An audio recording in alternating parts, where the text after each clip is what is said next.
সালামু আলাইকুম রহমতুল্লাহ। আমি মোহাম্মদ হাসিবুর রহমান, শিকদার সিজ থেকে। দর্শক, বরাবরের মতো আজও আপনাদের সামনে একটা বীজ দেখানোর চেষ্টা করতেছি এবং কিভাবে চাষ করবেন সে সম্পর্কে কিছু কথা বলবো।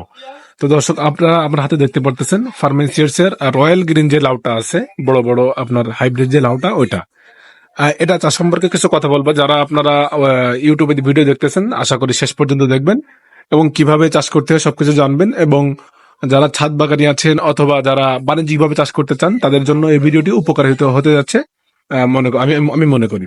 প্রথমে আপনারা বীজ লাগানোর ক্ষেত্রে প্রথমে যে জিনিসটা ফলো করবেন সেটা হলো ভালো ভালো বীজ নির্বাচন করবেন। আমি মনে করি যারা বাণিজ্যিকভাবে চাষ করতে যাচ্ছেন অথবা ছাদে চাষ করতে যাচ্ছেন, তাদের জন্য এই ফার্মিং সিডস রয়্যাল গ্রিন লাউটা আছে, এটা আপনার খুব উপযোগী একটা ফসল এবং খুব ভালো বীজ যেটা সেটা, এটা আপনি 12 মাস চাষ করতে পারবেন এবং ছাদে এবং সব জায়গায় কিন্তু ভালো ফলন দেয়। দ্বিতীয়ত, এটা ফলো করবেন আপনার মাটি, বেলে দোআঁশ মাটি ব্যবহার করবেন, এবং যারা কম্পোস্ট সার আছে, কোকোপিট আছে, এটা ব্যবহার করে আলো ভালো ভালো হবে। এরপরে আপনার চারা তৈরি করবেন, এটা আপনার টিস্যুর ভিতর দিয়ে করতে পারেন অথবা যেভাবে আপনারা চারা তৈরি করেন গ্রামে কৃষকরা, ওইভাবে চারা তৈরি করবেন। যার যেভাবে সুবিধা হয় ওভাবে করলে ইনশাল্লাহ ভালো হবে। আর এই যে বীজটা দেখতে পারতেছেন, এই বীজের কিন্তু জার্মিনেশন রয়েছে 99% পর্যন্ত।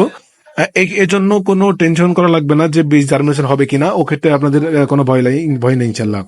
আর আপনারা বীজ নেওয়ার ক্ষেত্রে ভালো পেজ এবং ভালো যারা বিশ্বাসযোগ্য তাদেরকে ফলো করবেন। আমি মনে করি সিদ্ধার্থ সিডস আপনার বীজের ক্ষেত্রে অন্যতম একটা এই প্ল্যাটফর্ম।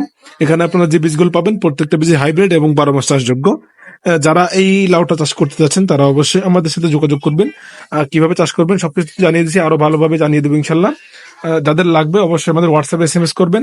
আর আমাদের দোকানের লোকেশনটা হচ্ছে খুলনা কালীবাড়ি মন্দিরের থেকে একটু সামনে, বড় মসজিদের পাশে। এখানে এসে সরাসরি আপনারা আমাদের সাথে যোগাযোগ করে আপনার পছন্দ মতো বীজ নিয়ে যেতে পারবেন। ধন্যবাদ, ভালো থাকবেন, আসসালামু আলাইকুম।